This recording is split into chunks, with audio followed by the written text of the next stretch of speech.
Class is in session. Today, let's talk about the teaser. A teaser is a multi-leg bet where you shift the point spread in your favor. You get better numbers, but every selection has to win. It doesn't matter what you bet if you don't have the insights. Tune into SportsGrid and get ahead of the class.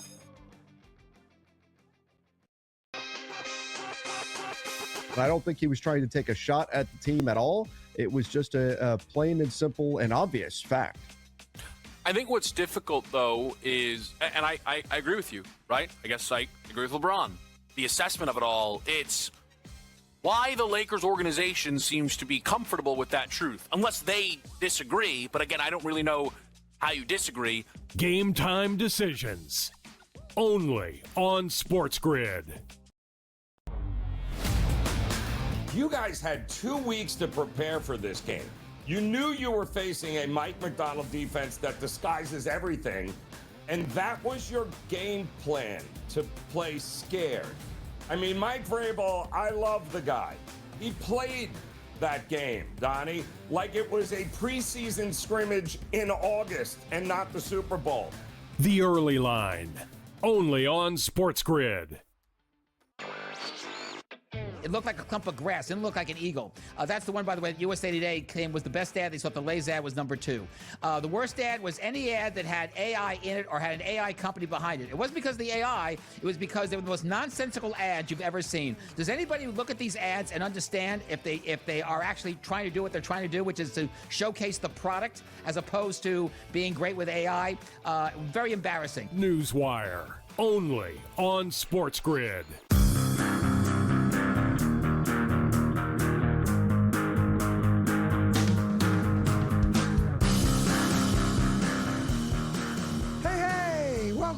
Welcome to another edition of the Craig Carton Show. My main man, Tyrone A. Johnson, right there. We have a great show for you today. I know a lot of you just chilling at home today, President's Day, but we work. We're workers. It's a working class show is what it is. No phone number to join, just an opportunity for you to sit back and listen and enjoy the commentary after another great weekend of sports and all these things kind of happening and coming to the close at the same time. NBA All-Star Weekend. Yep. You had the Daytona 500, which came down to the very last lap. You had Pebble Beach. You had lots of great stuff. But let's start where it belongs to start. NBA All-Star Weekend. Friday stunk. Saturday stunk. But yesterday, money. We actually got 4 games, 4 12-minute games. Yeah. And the guys actually played like they gave a damn. Yeah. Not all of them, though. Not all of them. I'll get to that in just one second. How are you today, Tyrone? Well, yeah. I'm also concerned. Concerned about the guys that did not participate in the manner that they should have? Because I know the guys that didn't. Yeah. But I don't know if you're going to say the guys that didn't. Well, I think you've known me long enough to know I only speak the truth on this show. Huh? And my gut is that they're not one, but the 2 guys that were major disappointments. If the idea is that we get all the big names to buy in, everybody actually tries to play basketball, meaning we play some defense, we pass. It's not just dunk, dunk, dunk, dunk, dunk, dunk, dunk. And to be fair, I thought we got that. Now, the last 12 minutes, the championship 12 minutes, just a bad game. Yeah. Not because the guys weren't trying, but one team made every shot. The other team didn't make any shot. Yeah, they went cold. So it was a wrap early. Yeah. That being said, I thought USA versus the World was a huge success, except for 2 guys. Yeah. And I think if these 2 guys were Americans, they were not, we would go crazy about it. We'd be ripping them. If these 2 guys were, I don't know, Kevin Durant and LeBron James, we'd be killing them. So because I'm a consistent commentator, I'm going to say what needs to be said. LeBron James did a great job. Kevin Durant, outside of the burner cat, which we'll get to in a second, did a great job. Yeah, played hard. The American stars showed up. The American stars that for some reason were playing for the world team also showed up. And just a quick aside on that. Yeah. Karl Anthony Towns was born in Edison, New Jersey. He grew up, I believe, in Piscataway, New Jersey. Yes. He is as American as I am. Yeah. I have relatives from Romania. but I am playing for the Romania Olympic team. Of course not. Karl Anthony Towns played for the world team to honor his mother's heritage from the DR. Yeah. Nothing but respect for honoring your parents' heritage, but you're an American. There's nothing foreign about you. Nothing. There's nothing world about you. Your mom, may she rest in peace, yes.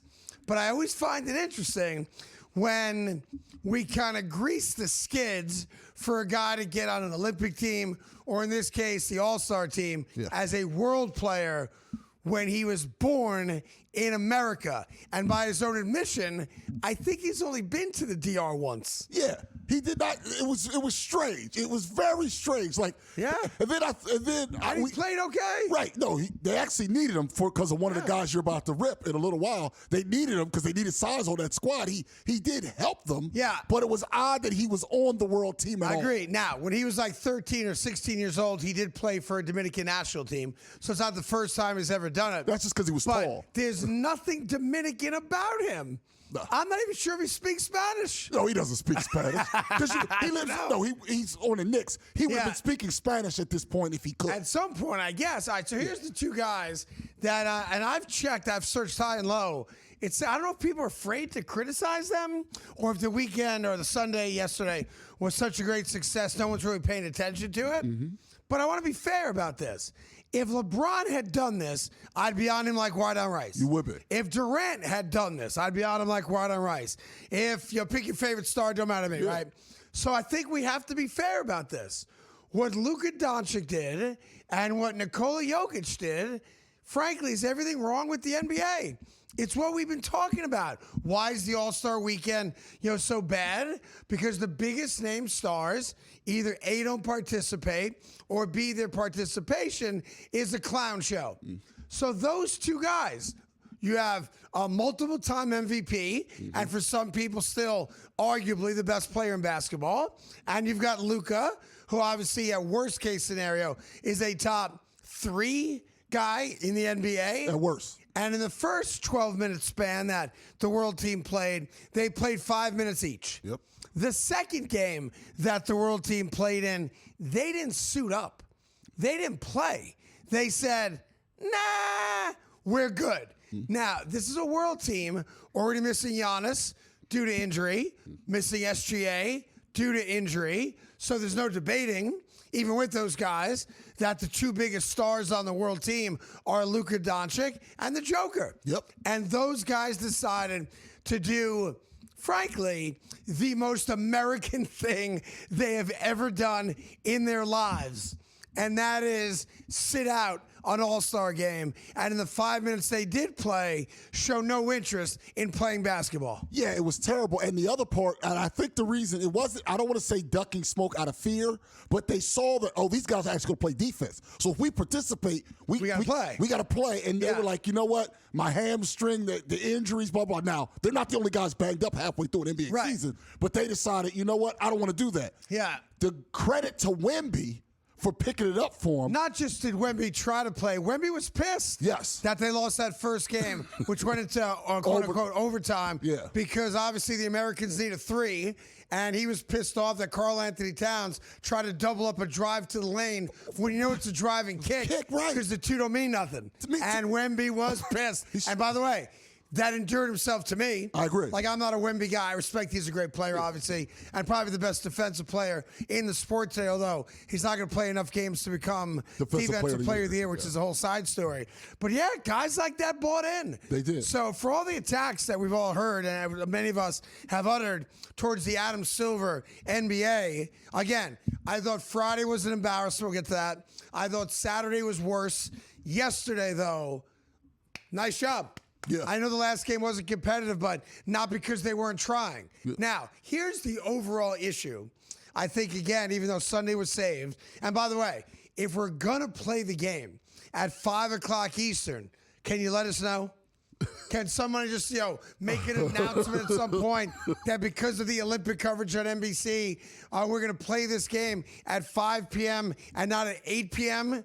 I happened to find it yesterday, not because I knew it was on, because I assumed 8 o'clock on NBC, but I was flipping around, and because you had the Daytona 500 on Fox and you had the Pebble Beach on Channel 2 here in New York, rather than just go, 8:02, I did it manually. Yeah. So I happened past, NBA. I go, oh, that's right. Game starts early today. But here's the thing, if I may say this to you.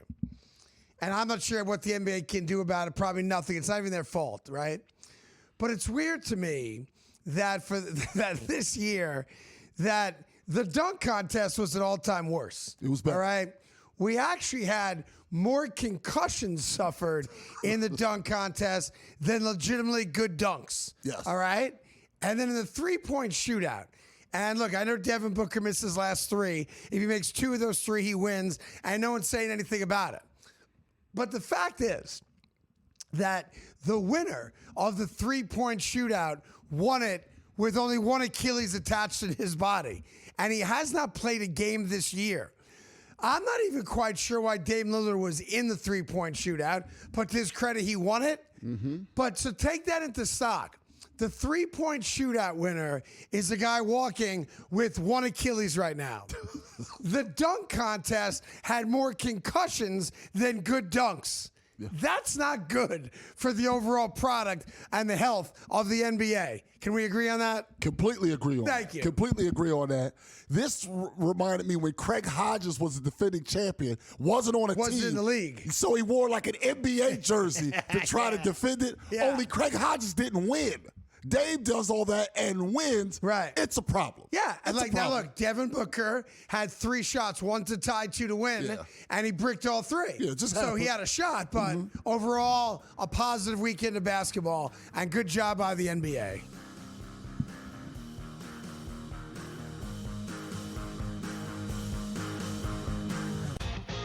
You're just trying to always build around what somebody does well. What is the DNA, the nucleus of what they do? Yeah. And everybody who gets to the tour is great at something because they're the top 1% of the 1% of golfers around the world. So I think people sometimes forget that, that won't work. Well, if you'd gone back 15 years, people would look at Scottie Scheffler and probably go, that's not going to work. The Smiley Show, only on SportsGrid. Super Bowl Sunday, about $870 million was traded. Again, I caution you, that is not the same as sports betting handle for a variety of reasons, but we also saw Nevada sportsbooks, which includes Las Vegas, only took about $133 million in handle. That was its worst performance in the decade in terms of total handle on the game. Now, we don't have ratings. We don't have a lot of other things. There's a lot of reasons for that. Newswire, only on SportsGrid. The Patriots postseason to the worst regular season of the last umpteen years. Fair enough? Fair. All right. So the Patriots postseason, they averaged 1.13 points per drive, okay? The winless Cleveland Browns about 10 years ago averaged 1.22. The Craig Carton Show, only on SportsGrid. So Gary Bettman wants the USA to win because he knows the bump that they can get out of this. Canada wins, and it's like, yeah, whatever. Right? And the level of pressure on Canada in this is next level. It's like it's equivalent to like Argentina in soccer or something, Brazil. It's one of those like, yeah, if you lose, don't bother coming home. Winter Games Central, only on SportsGrid.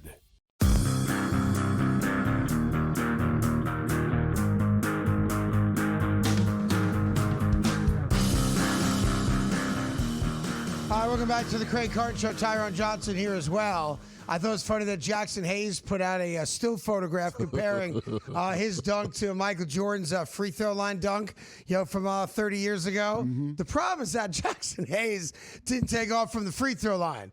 Jackson Hayes dribbled into the lane and jumped up in the air from about 5 feet away from the basket.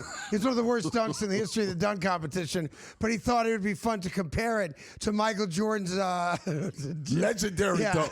Legendary. It was really the Dr. J dunk first, right, of course. Dr. J dunk which is why Jordan did it to pay homage to Dr. J. But Jackson Hayes, if you didn't watch it, and you only see the still photograph of it. You're like, wow. Man, my man got up. Yeah.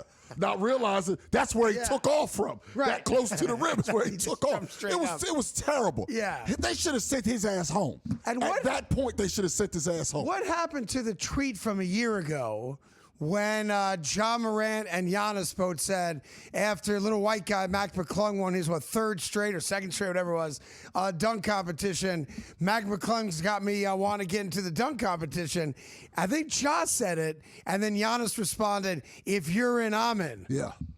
Man, neither one of them guys were in the dunk contest. Well, Giannis is hurt. I can give Giannis. Is he hurt though? No, he just wants to get traded. But he doesn't want to get hurt.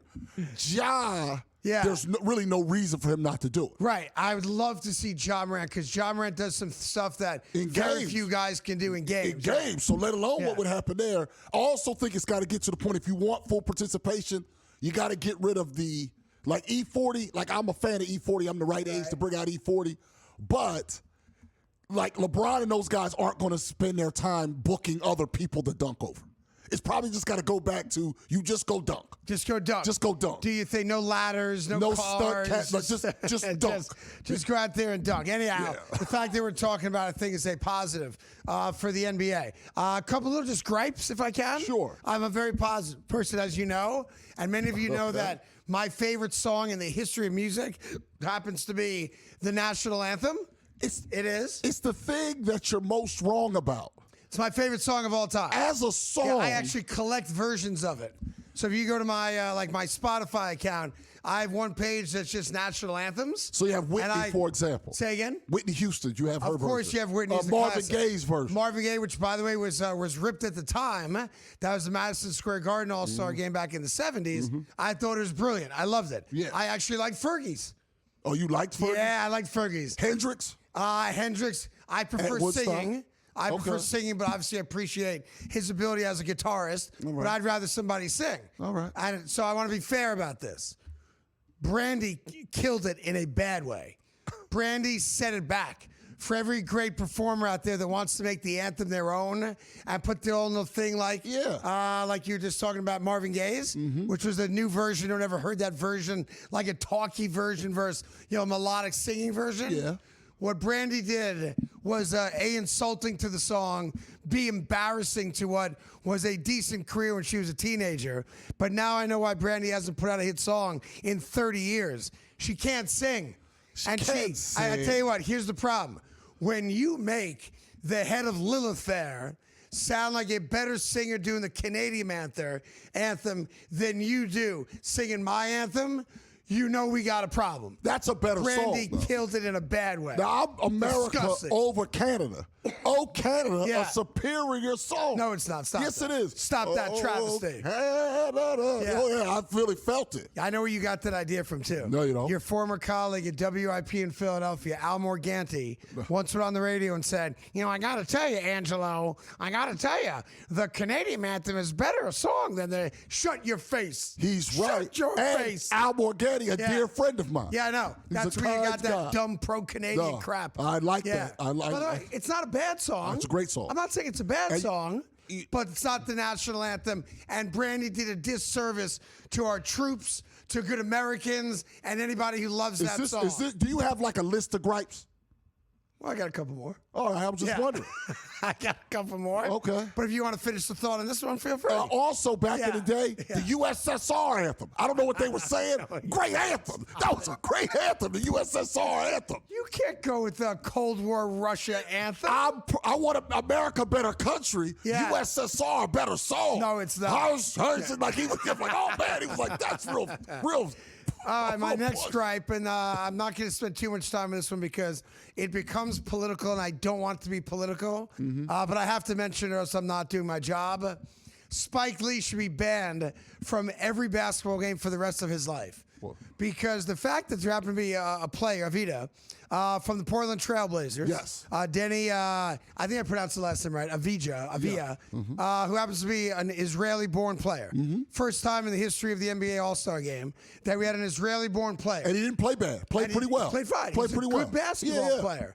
But the fact that Spike Lee would protest the fact that an Israeli-born player made it to the All-Star game, the player's not political. The player's just playing basketball, playing ball. And the fact that Spike Lee shows up and he gets the red carpet treatment, and he's courtside, and he decided, you see it there, decided to dress up like the Gazan flag, is just disrespectful to a guy that happened to be born in Israel. There's no place for this. Politics should not be involved in sports, which is why I don't want to get too involved in it. But the fact that the NBA allowed that to happen, and I'm sure at some level made this Israeli-born player feel a certain way when all he wants to do is play basketball, and now we're making political statements from a fan, not a player. If a player wants to do it, that's a player's prerogative. It's their game, not our game. Right. But for the NBA to open up their doors and front row service to a despicable human being and allow him to make this Israeli-born player feel bad, he shouldn't be allowed in Madison Square Garden. He shouldn't be allowed in another NBA arena for a long time. And again, you can believe in what Spike Lee believes in. I'm not telling you not to. I personally find it objectionable, but I respect everyone's right to feel the way they feel. But that was not the place for it. That was not the place for Spike Lee to say, hey, everybody, look at me. I guess you probably have to look down to see him because he's so small. Look at me, look at me. I'm going to make a statement about this one player born in Israel that was wrong and it should not have been allowed. Yeah, I feel bad because I was so locked into the game. Yeah. I didn't notice Spike Lee at all. Yeah. So once I noticed that, I feel like someone should ask Spike about it. Someone should say to him, this isn't the place for it. Yeah, make him answer. Again, I want to be clear. You have the right to feel how you feel. You and I can disagree on things and still get along and have a conversation. Mm-hmm. That spot with that player making it to the game as the first ever of his country, that was not the place to allow Spike Lee to do what he did, because you know he's going to get camera time, and it was just wrong. Outside of that, great weekend.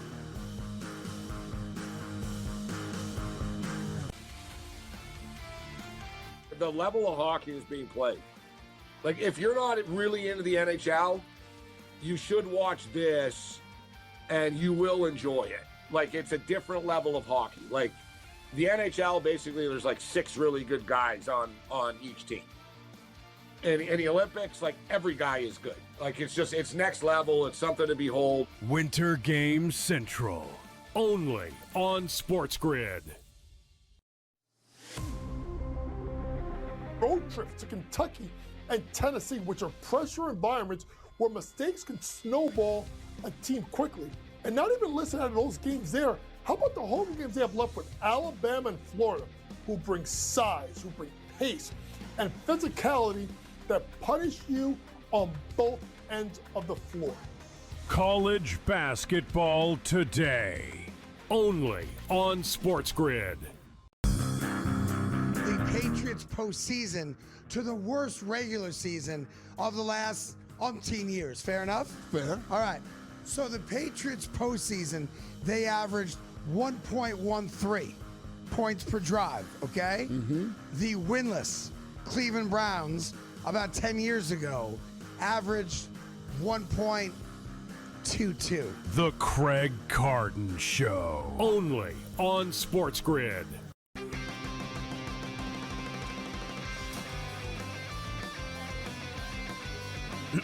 Class is in session.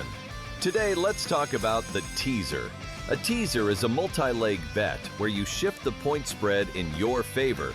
You get better numbers, but every selection has to win. It doesn't matter what you bet if you don't have the insights. Tune into SportsGrid and get ahead of the class.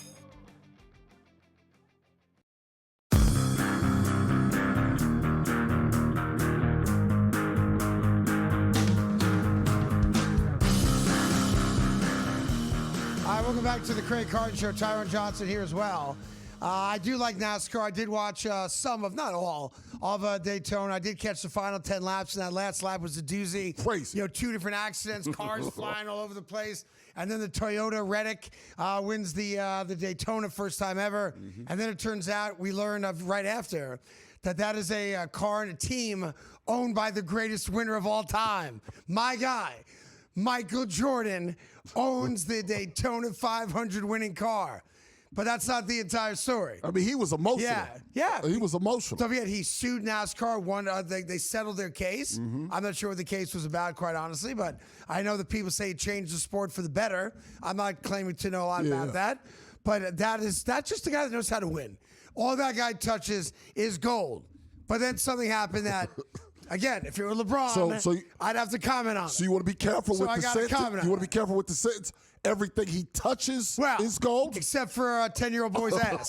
Yeah, I don't think that turns to gold. No. Yeah. So Michael, of course, comes down, as the owner does, and they're celebrating the great win. It was a crazy last lap, so all good. And then this happens.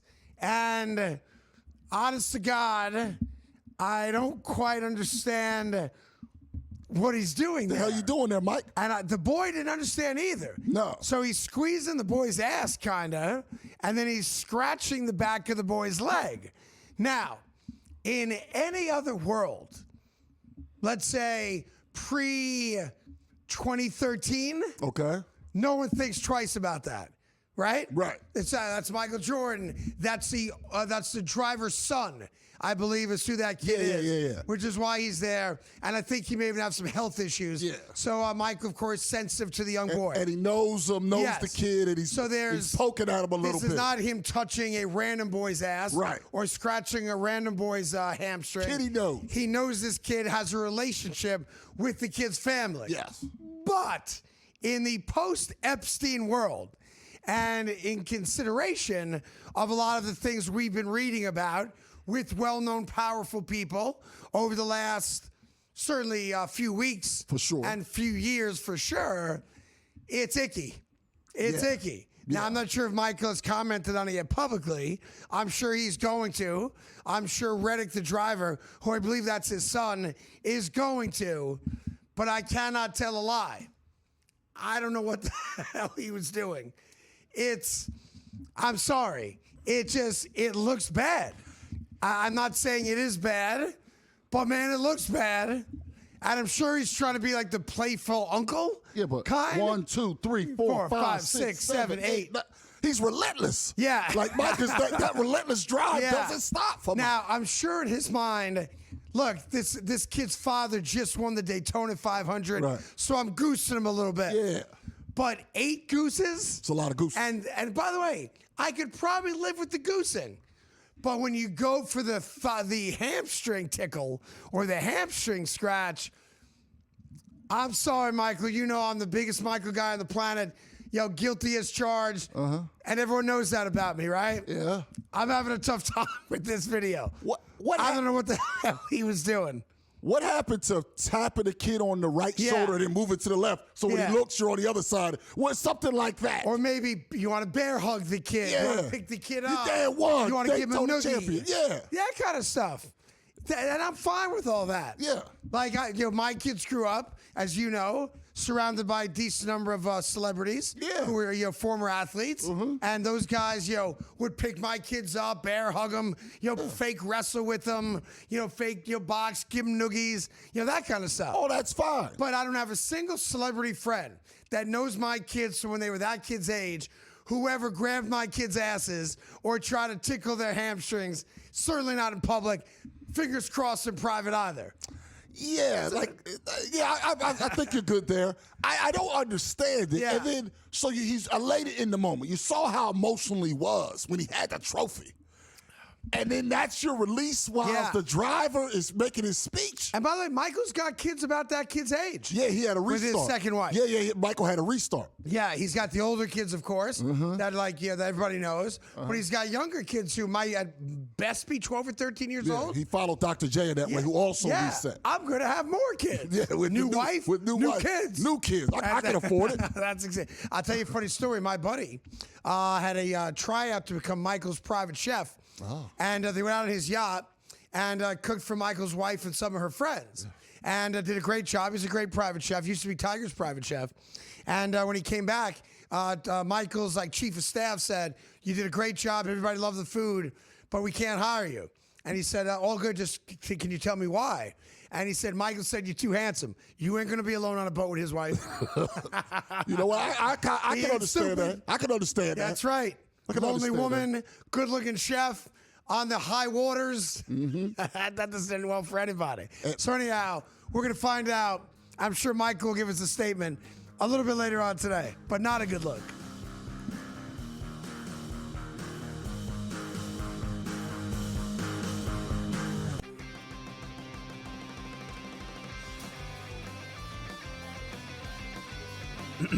Class is in session. Today, let's talk about the teaser. A teaser is a multi-leg bet where you shift the point spread in your favor. You get better numbers, but every selection has to win.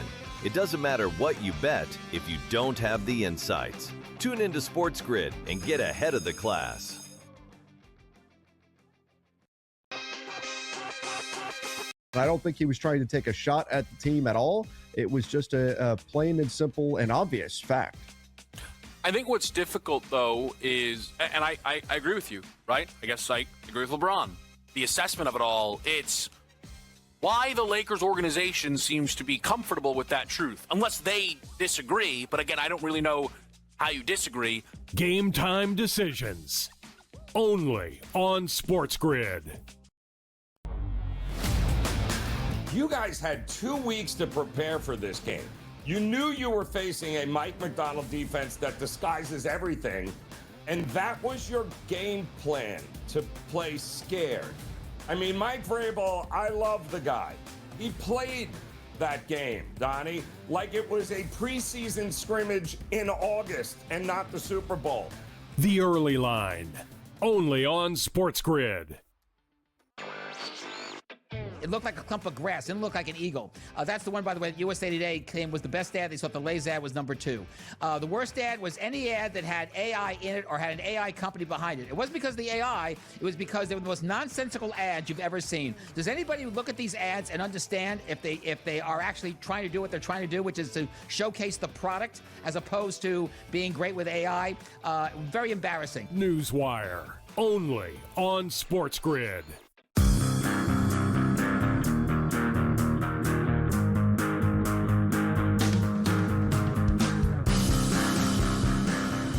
All right, welcome back to the Craig Carton Show. Tyron Johnson here. Breaking news in the NFL. The Miami Dolphins have just released Tyreek Hill, about a $60 million cap hit, but they save a bunch of money as well by making this move now. Tyreek Hill got about $65 million guaranteed in that deal. Of course, coming off the dislocated left knee, multiple torn ligaments, including the ACL, against the New York Jets back in September. So if you play the calendar the way we normally do, full year to return, especially for a speed guy, then Tyreek Hill comes back. Worst case scenario, first week of October. Maybe best case scenario, mid-September. I think that's probably a fair guesstimate when he gets back. But now the question becomes, at 31 years old, if he comes all the way back from the injury, no reason to think he won't, and money's not the issue because he's got so much money still guaranteed from Miami, you can get him on a rather team-friendly deal. Is it not obvious that he's going back to Kansas City? Yeah. Even though they have Xavier Worthy, their deep game disappeared when Tyreek Hill went to Miami. Obviously, Mahomes coming back from his torn ACL. Tyreek Hill would be coming back from his dislocated knee and torn ACL. Yeah. And if he's still got that 4.2 speed, I think a reunion makes the most sense. Now, there's other teams out there, of course, that are going to want him. New York Giants would probably want him, to pair him with Malik Neighbors whenever Malik comes back, and probably half a dozen other teams off the top of my head. But Kansas City seems like the obvious destination, doesn't it? It does, for a couple of reasons. Also, apparently, he allegedly had a close relationship with Eric Bieniemy. Okay, who's back as the OC there. Although Reed calls the plays. But the game planning and things. And apparently they claim they missed that detailed stuff during the week from Bieniemy. They claim that it wasn't the same once he left. The numbers bear that out. Right. What's going to be interesting for him is, does he actually care about his future, or will it just be another money play? Yeah. Because some teams will. But you don't have to pay him what Miami paid him because they paid him so much, and he's got, I think, another $11 million guaranteed this year. It is. No, what I mean is, if the Chiefs offer him, let's say, $2 million, because, and another team was offering him $6 million, not a lot of money, does he care about that, or does he care about putting himself How for many kids does he have now?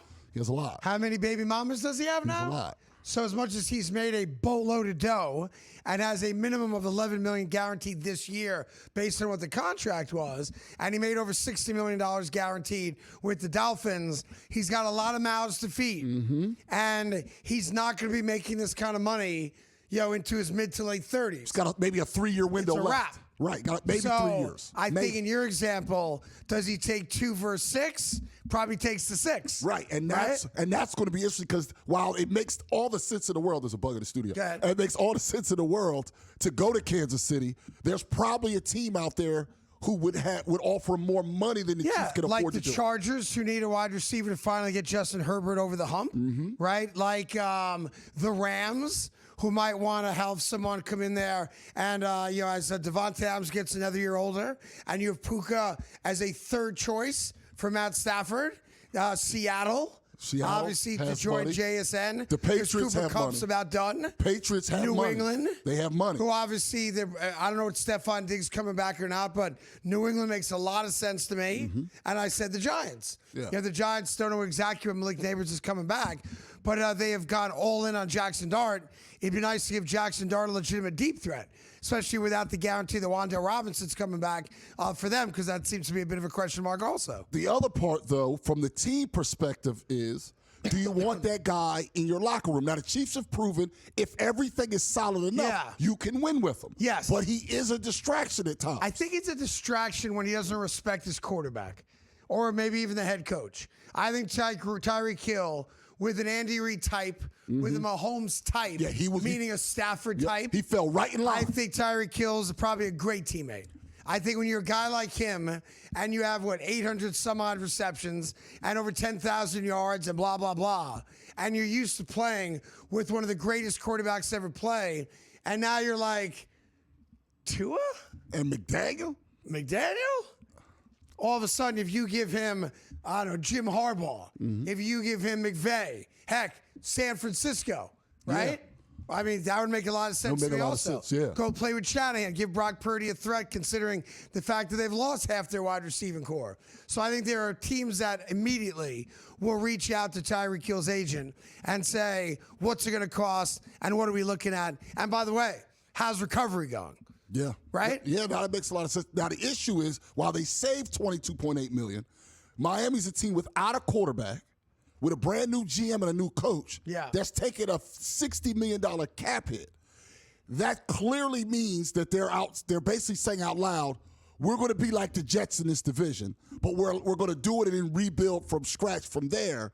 I wonder if there's other players. They also released, I believe, Chubb, their stud. He just got released, but they knew he was going to get released because that was a salary deal. Yeah, him as well. I think Miami's prepping to be very bad this upcoming year and then try to rebuild it from there. Yeah. So the Jets, I don't think, are a last-place team. Tyreek Hill said at the Super Bowl, quote, I'm feeling good, walking with no brace on right now.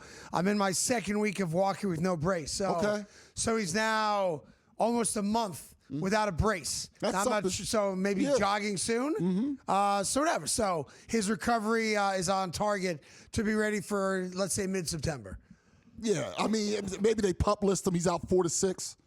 Yeah. In the start, because they, that way you can play with the 53-man roster since he won't be ready week 1. Yeah, I just think Kansas City needs him, right? And Patrick Mahomes, you're 30 now, and you had a legitimate knee injury now, first time in your career. I think you'd want to go get a guy that gets open and gets open deep. Now, to be fair, Xavier Worthy got open deep. They just didn't connect at the same level that he connected with Tyreek Hill. Man, I hope Kansas City doesn't get him. That would piss me off. Because I could see them, picking right up where they left off before he went to Miami. And that'd be a problem for me. Because that would mean that the Kansas City offense is back. And if the offense is back, that means I'm going to hate Kansas City again this year. Yeah, because the defense doesn't fall off. Say what you want. Yeah. That defense has been consistently good throughout this whole run. Yeah. Credit to Spags for keeping that side of the ball. I saw a crazy story today about Travis Kelce. Totally a rumor, so I'm not putting a lot of stock into it. But the rumor is that Travis Kelce is not going to retire. Yeah. That he wants to come back for another year, but he does not want to come back to Kansas City. He's under contract, because, though, isn't he? He's under contract for how much? No, he was giving you a time count. Oh, time left? I was like, $2.5 million. That doesn't sound right. No. I think his contract's up. I think he played on his last year. I'm going to check the contract. Yeah, I think his last year of his contract was last year. So double check that. No, he's a free agent. Yeah. So I saw a rumor this morning that he is so cuckolded right now, and that his wife-to-be, what's her name, Taylor Swift. Has an apartment in Tribeca. She don't have an apartment in Kansas City. No. I saw a story today that Travis Kelce wants to come back and wants to play for the New York Giants. That way, that's right. That way he and his wife can live in New York City. She goes to every game. She does not have a tour planned for next season. Okay. And Travis Kelce can be the fame whore that he is in the biggest media market in America. So I know it's just a rumor. I know that would bother everybody in Kansas City. But I read that this morning. That do not sleep on the New York Giants signing Travis Kelce this offseason. My issue with it is if you care about Jackson Dart, you get him a better tight end than this version of him. Yeah. A guy at his age who doesn't really block, who demands the ball. Maybe he'd be motivated to actually give a damn. But he doesn't block because it's just not his skill set. So he's not a blocking tight end. He's a pass receiving tight end. So he's a pass receiving tight end that no longer really gets open. So Theo Johnson blocks, Travis catches balls. Yeah, does he? Yeah, He doesn't get open much anymore. So you're talking about, and you have to get him the ball. Otherwise, he's freaking out. Do I want my young quarterback? I want him thinking open man. Yeah. I don't want him thinking, I got to worry about Travis Kelce. I think Giant fans would love it. That's a mistake. You have Taylor Swift at every Giant game. Yeah. You've got them being the toast of New York City every night out at a different restaurant and club. People waiting outside the apartment throwing rose petals at them. No. I think Giant fans would like it. That's because of their lack of sports knowledge. He's a free agent. Smart Giants fans don't want him because it affects the quarterback. It's all about Dart. The Giant fan in my ear says he's love it. He said he'd love it. Said second coming of Mark Bavaro is what he just said. Mark Bavaro? Oh, yeah. Yeah. Come on. It might distract you from the Epstein list, though.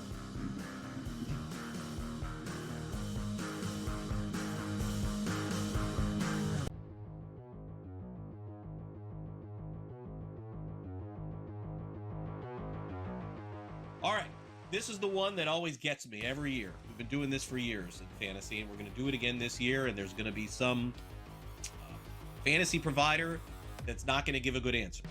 Shohei Ohtani should only count as one player in every league, meaning you can use him as a pitcher when you want, you can use him as a hitter when you want, buy or sell. I'll sell this. I think he should count as two. I don't mind being only counted as one, by the way. It doesn't bother me. But I say this because, once again, if you play in a weekly lineup league, you're never starting him as a pitcher. Never. He's always going to be a hitter. Always.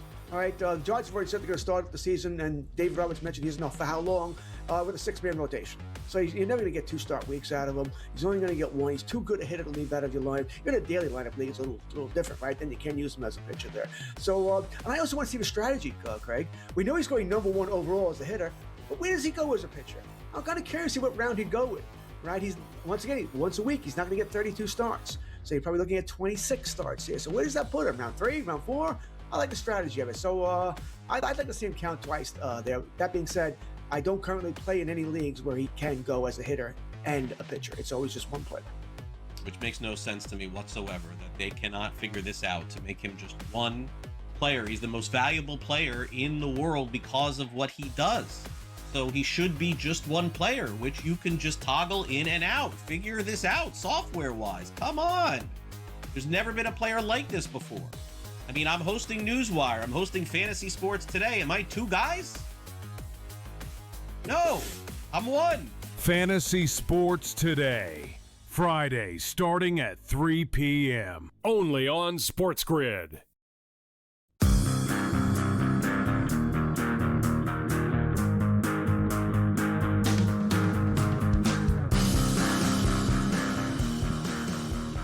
All right, welcome back to the Craig Carton Show. Tyrone Johnson here as well. Quick non-major sport event that I just want to point out because I for some reason, it brought joy to me today. and that is former MMA fighter Cain Velasquez. Oh, yeah. I'm not sure if you're familiar with his story or not. There was this pedophile who unfortunately sexually assaulted his son. Yep. And when Cain Velasquez found the guy, he took out a gun and shot the guy. Yep. I don't think the guy died. He didn't die. But he went and protected his son. He did the right thing. From being sexually assaulted by a pedophile. Yep. And of course, our country has laws that don't allow vigilante justice, although we should, in my opinion.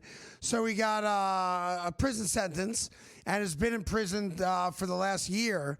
And he was released over the weekend.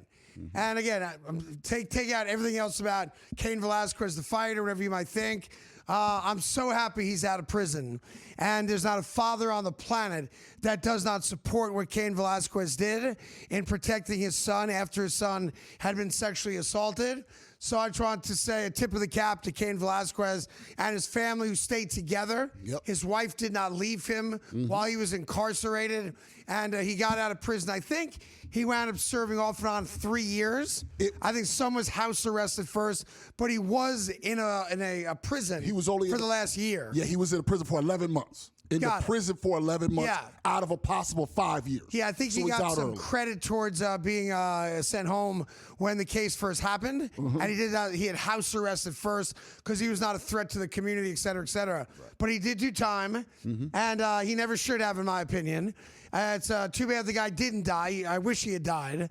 Because what that guy did to Velasquez's son is just the most disgusting thing a person could do. Of course. So I just want to acknowledge that Cain Velasquez is home. He's with his family, and that's where he belongs. Of course it is. And it was always kudos to him the entire time. And I know there'll be somebody online, if this ends up online, people saying, oh, you can't do this. The bottom line is, this is real life. Yeah. I stop acting like this is a fairy tale and everything's just going to be perfect. These are human beings. Yeah. And he felt like he did what he felt like he needed to do. Yeah, and by the way, two things. One, if you're a well-known badass MMA fighter, my gut is, just on that alone, you're probably okay in prison. Yeah. I don't think a lot of guys are going to challenge you because they're well aware you are skilled in kicking ass. Yes. Number two, though, there is a thing that exists called prison justice. And everybody knows when you walk into a prison what you did or what you were accused of and why you're being locked up. Now, Cain Velasquez is also a celebrity because he was an MMA fighter and a good one. All right? When Cain Velasquez, I promise you, walked into that prison and he wasn't a fighter, he would not have been touched in that prison because prisoners would have respected the fact that he protected his son and shot a guy who had sexually assaulted his son. And it's a weird thing to think that, prisoners have their own set of rules. But if you're in prison because you shot or attacked a pedophile, nobody's going to mess with you. And now, it turns out he can also fight better than anybody, but nobody's messing with that dude in prison. Yeah, and apparently he only shot him because he couldn't get his hands on him. Right. Because he would have handled it. He would have handled it with the fist. Yeah. Apparently, a guy tried to jump in his car and tried to flee. Yes. And Cain got in his car and still got him. Yes. And look, we all wish we'd have the stones to do what he did. I agree. If someone touched our children. So happy that you're home, Cain. Happy you get to enjoy your family and get to rebuild your life now because you got put through the ringer undeservedly so. And as far as a living, there's already a rumor. He already had a match before he went to prison with Brock Lesnar in the WWE. There's rumors that he'll get a check from there. Is that right? Because obviously a defense is expensive. Apparently he has a job set up. Great. As soon as he's allowed to travel and all that stuff. Which brings us to Kevin Durant's burner account. All right, if I may. Now, I want to be clear. This is not proven. No. He's not commented on it. But it's out there, kind of accepted as fact now, that Kevin Durant, once again, not the first time, has an alleged burner account. Yes. And in that burner account, he is just throwing everybody under the bus. But there's one particular reference that I'm trying to figure out. Is it Russell Westbrook or not? Okay. He refers to a guy, unnamed guy, as the cocaine bear or something like that, right? Yeah. Is he talking about Westbrook? Now, that's the tough one because apparently the account itself has been confirmed. Okay. But and the name of the account is something Dickerson, right? Yes. Okay. That's real. But and it very well may be Kevin Durant's burner account. Okay. Some of the tweets, though, apparently are AI or Photoshop. He didn't say all of those things. So some are real, some are real, some are invented. Are being invented. So the question is the cocaine bear real or AI? How do we know? We don't know. That's going to be the tough spot. But people were looking for specific tweets and couldn't find them from the account.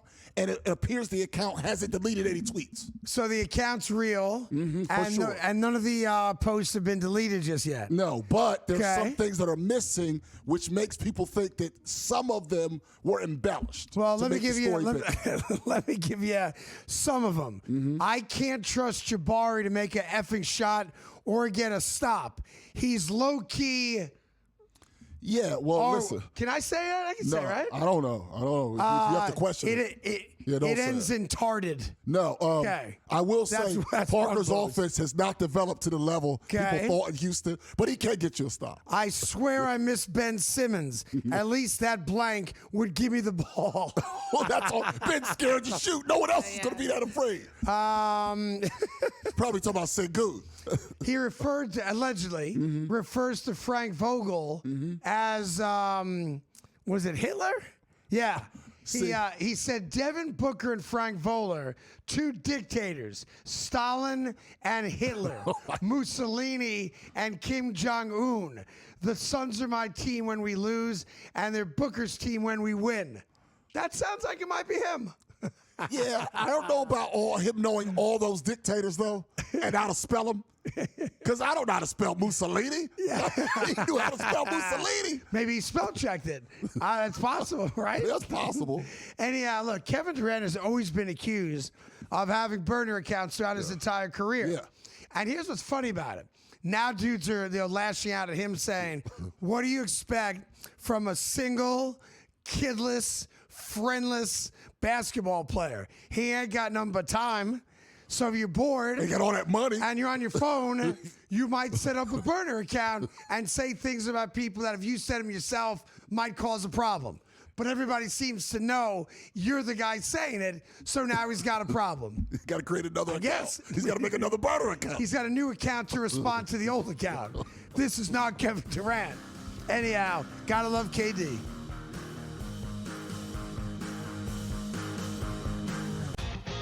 You're just trying to always build around what somebody does well. What is the DNA, the nucleus of what they do? Yeah.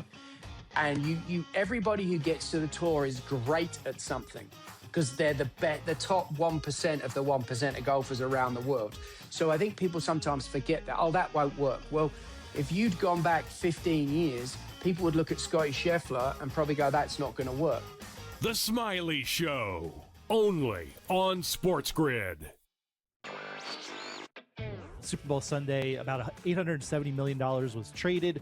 Again, I caution you, that is not the same as sports betting handle for a variety of reasons, but we also saw Nevada sportsbooks, which includes Las Vegas, only took about $133 million in handle. That was its worst performance in the decade in terms of total handle on the game. Now, we don't have ratings, we don't have a lot of other things. There's a lot of reasons for that. Newswire, only on SportsGrid. Patriots postseason to the worst regular season of the last umpteen years. Fair enough? Fair. All right. So the Patriots postseason, they averaged 1.13 points per drive, okay? Mm-hmm. The winless Cleveland Browns about 10 years ago averaged 1.22. The Craig Carton Show, only on SportsGrid. So you know Gary Bettman wants the USA to win because he knows the bump that they can get out of this. Canada wins, and it's like, yeah, whatever, right? And the level of pressure on Canada in this is next level. It's like it's equivalent to like Argentina in soccer or something, Brazil.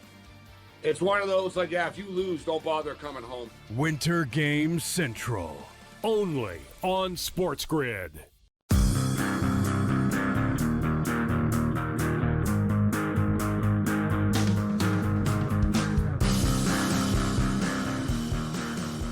All right, welcome back to the Craig Carton Show. Tyrone Johnson here as well. I don't know if you saw this enough for those of you that are into card collectibles, but Logan Paul sold a Pikachu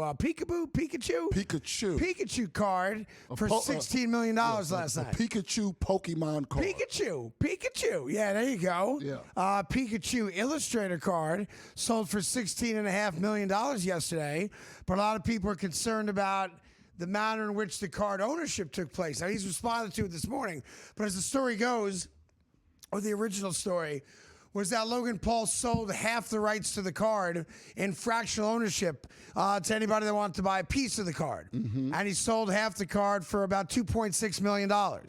Then he just sold it for $16 million. And the initial story was that none of those fractional owners got a nickel out of the 3x return on the investment. He bought the card for 5 and change, sold it for 16 and change. That's a 3x return on your investment. And when you're talking about millions of dollars, that's a lot of money. He made about $12 million in profit off the resale of the card. So people are like, wait a minute. I bought a fractional interest in that card. How come I'm not getting a 3x return? So Logan Paul is accused of being a scam artist. Yeah. He has responded to that. And to be fair to Logan Paul said that I actually did offer everybody their money back at the same valuation prior to selling the card, which is weird because if I invested in fractional ownership, I'm willing to risk my money for the upside that you sell it for a profit. Exactly. I don't want what I had. Correct. You got 3X. I want 3X. Right. So he acknowledges that he tried to sell 51% of the card. He claims only 5.4% of the card was sold for just under $300,000. And then he claims he bought the card back for the same price it was sold for, from those investors, saying that they all got their money back. But now fast forward, he has now made a $12 million profit. Right. And you, someone that invested your money in the fractional ownership of the card, you're made whole. So you didn't lose money, but you didn't make any money. Right. I didn't do this to park money. It was an investment. Yeah. And if it loses money, fine. That's on you. But you made money, so I should also now, here's make money. the thing. If he only brought in $270,000 from, and let's take him at his word. Okay, that's how much he brought in fractional ownership. Okay. Isn't the better thing to do for the good PR to give all those people a 3x return? So 270 times 3 becomes $810,000. You just made $12 million. So for it to just round up to $1 million. Right. Okay. So I'm going to pay my investors that bought fractional ownership $1 million on their $300,000 investment. Okay. You know what it makes those people? Happy. Right. You know what else it makes those people and other people? Willing to invest again. Right. Because he's going to buy another card. Or something. He's going to try fractional ownership. I'm sitting here going, hey, I got a bonus. The Craig Carton podcast is the fastest growing show in the world, and Red Sea just gave me a bonus. Okay. Didn't happen. But we are the fastest growing, but my pockets are empty. Right. I have $30,000. Matter of fact, example. I haven't been paid a nickel yet to do this, but I'm doing it for the love of it. But that's another story for another day. Oh. So I might say I got some extra dough now. Yeah. Boy, Logan Paul's an honest businessman. Logan Paul just returned 3x to his only investors in the Pikachu card, right? Yeah. I'm going to invest in his next venture. Yeah. But now that I read the story, and I don't care that it made everybody whole, you had to make people whole. But like legally. Yeah, you got to make people whole. But they didn't make a nickel? Not so he makes $12 million. And I bought a fractional interest. And yes, I got my money back. I am happy I got my money back. But I don't get even a little something for the effort. Right. Well, I don't even get 2x. Right. I don't even get, hey, I'm giving everybody $5,000 because I feel good about my $12 million windfall. No. It just seems a little dirty to me. It's That's dirty. all. I could have taken that and put it in a savings account and got 3%. Because I parked it for a certain amount of time. That's the whole point of it is these people that invest, they're trying to make their money work. Yeah. He took their money like it was going to work, and then gave it back to them like it was just sitting in their closet. Now, you might say to yourself, who's got $16 million laying around Yeah. to buy A Pikachu playing card. A Pikachu Pokemon card. I don't know. I'm not into that stuff. What was a cartoon? Pikachu Illustrator card. Yeah, that's right. The answer is Anthony Scaramucci's son. Anthony Scaramucci's son. I know Anthony well. His son, born on third base financially, good for him, started his own capital company called Solari Capital. I'm sure his dad put some dough into it to get the kid started. But that kid, who's younger than you, had enough money to write a $16 million check for a Pikachu card. Like, to only be born on third base. Would have been so nice. And I like Anthony a lot. He's a friend. But, man, I wish I was your son.